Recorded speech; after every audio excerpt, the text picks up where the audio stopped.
Salut, je m'appelle Jordan. J'ai 16 ans et je suis déterminé à devenir un entrepreneur prospère malgré ma vie familiale difficile. Je vis avec maman et deux petits frères dans une caravane dans un quartier très difficile de la ville. Le taux de criminalité autour de moi est très élevé. Notre caravane a été cambriolée 2 fois cette année. Et dans les 2 fois, ils ont pris notre télévision et l'argent des factures que ma mère gardait dans un pot dans la cuisine. Je partage une chambre avec mes deux petits frères. La plupart du temps, je finis par dormir sur le canapé du salon pour avoir un peu plus d'espace. Je sais que ma mère fait de son mieux pour moi et mes frères, car elle a déjà 3 boulots. Elle est constamment épuisée, mais elle a toujours le sourire aux lèvres et reste positive. Je sais que ce n'est pas de sa faute, car elle fait de son mieux. C'est la faute de mon père. Il nous a quittés quand j'avais 10 ans, et il n'est pas revenu depuis. Il a quitté ma mère pour une femme plus jeune et a fondé une nouvelle famille avec elle. Il n'a plus le temps pour nous. Il trouve toujours des excuses pour ne pas avoir à nous voir. Ce qui est nul. Les enfants de mon école se moquaient de moi parce que la plupart de mes vêtements venaient d'un magasin d'occasion. J'évitais d'aller à la cantine parce que je n'avais pas les moyens d'acheter de la bonne nourriture. Parfois, mon ami Zach insistait pour m'acheter des frites au fromage, mais je me sentais toujours mal de les accepter de sa part.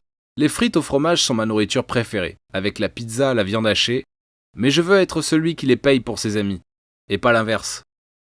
Je voulais aider ma mère, alors j'ai fait ce travail de plongeur le soir et les week-ends.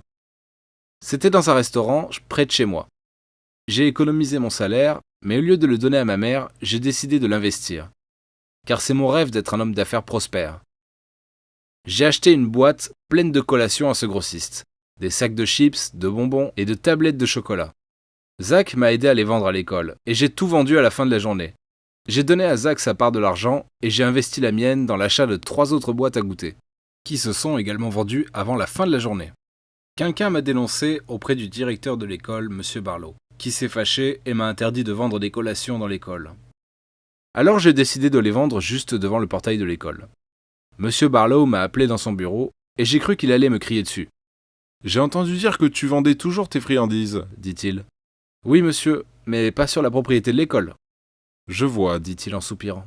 « Je t'aime bien, Jordan, et j'aime ton initiative, mais je ne peux pas te laisser vendre des boîtes à goûter près de l'entrée de l'école. »« Mais, monsieur... » »« C'est pourquoi je te donne la permission d'utiliser l'ancien dépôt des concierges pour vendre tes snacks. » Je l'ai regardé bouche bée. C'était la meilleure nouvelle que j'avais entendue de toute l'année. Merci, merci beaucoup. J'ai pensé qu'il serait plus logique de t'avoir à nos côtés que d'aller contre toi. D'ailleurs, j'admire ton esprit, dit-il en riant. Mon snack shop est florissant. Je l'ouvre à chaque pause et à l'heure du déjeuner. Et Zach et cette fille, appelée Fiona, m'aident à le gérer. Je donne à ma mère une partie de l'argent que je gagne pour l'aider. J'économise pour un nouvel ordinateur portable afin de pouvoir démarrer une entreprise en ligne. Maintenant, je veux démarrer ma propre entreprise en vendant des collations et des friandises. Mais à l'avenir, je rêve d'être un homme d'affaires prospère avec ma propre chaîne de matériel informatique. Tous les vendredis midi, je laisse Fiona tenir le snack shop et j'emmène Zach à la cantine pour nous acheter des frites au fromage. Ce sont les petits gestes de gentillesse qui vont le plus loin et Zach a toujours été là pour moi et je serai toujours là pour lui. Je suis heureux d'habiter là où je vis, parce que mon éducation m'a donné le goût de vouloir réussir et je n'ai aucun doute que je le ferai. Je veux donner à ma mère et à mes petits frères la meilleure vie possible parce qu'ils le méritent. Merci d'avoir écouté mon histoire. J'ai appris que la détermination et l'ambition de réussir peuvent nous aider à réaliser nos rêves. Peu importe d'où nous venons. S'il vous plaît, cliquez sur j'aime et laissez un commentaire avec tous les rêves que vous avez l'intention de réaliser.